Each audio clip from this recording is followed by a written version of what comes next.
Hi guys! Wala nga kaming masyadong ganap nitong mga nakaraang araw. More on dito lang kami sa bahay. Nagtitinda at nagpiprint ng mga t-shirt na order. Tapos bigla kaming nakareceive ng email na may practice la Ashley para sa graduation. Kaya eto, binihisan at inayusan ko na nga. May sobra nga kaming na-print na t-shirt kaya ayan na yung pinasuot ko kay Ash. Fast forward, bago nga namin siya ihatid, bumili kami ng pagkain dito sa Jollibee. Tapos nakita namin to si tatay nagtitinda ng character balloons dito sa may drive-thru. Pwede naman sana namin sabihin kay Bunso na wag mo nang bumili kasi nakakaintindi naman yan. Pero as a help din kay tatay na nagtitinda, bibili na tayo. Yan na yung sukli.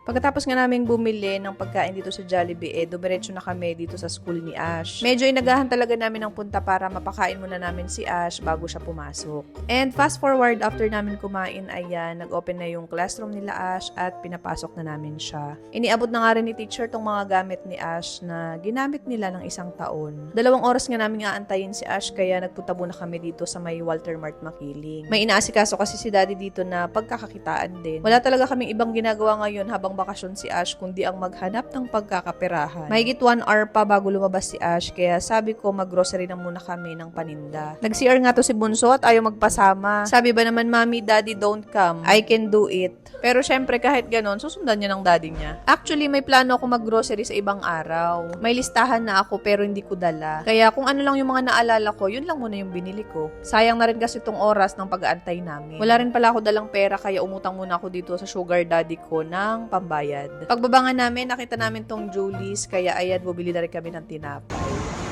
Thank you sa sugar daddy. 30 minutes pa nga bago lumabas si Ash. Kaya pinaglaro muna namin si Bunso dito.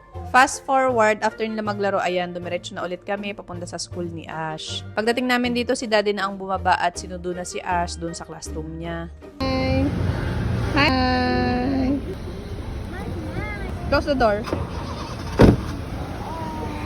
Yung binili naming banana bread ay para sa kanya talaga. Fast forward, pagka-uwi namin, pinakain lang namin sila, nagpahinga, tapos eto, pinapatulog ko na. May mga times talaga sa buhay namin na kapag ayaw ng bunganga kong magsaway ng paulit-ulit, kumukuha lang ako nitong hanger. And sobrang effective talaga niyan sa amin. Kasi minuto lang bibilangin mo, sigurado tulog na yung mga yan. Fast forward, bandang hapon na nga nito, nag-process na ulit kami ng mga order. Kung gusto nyo pong mag-order directly, pwede nyo pong i-visit ang aming Shopee account. Ilalagay ko na lang po dito sa screen.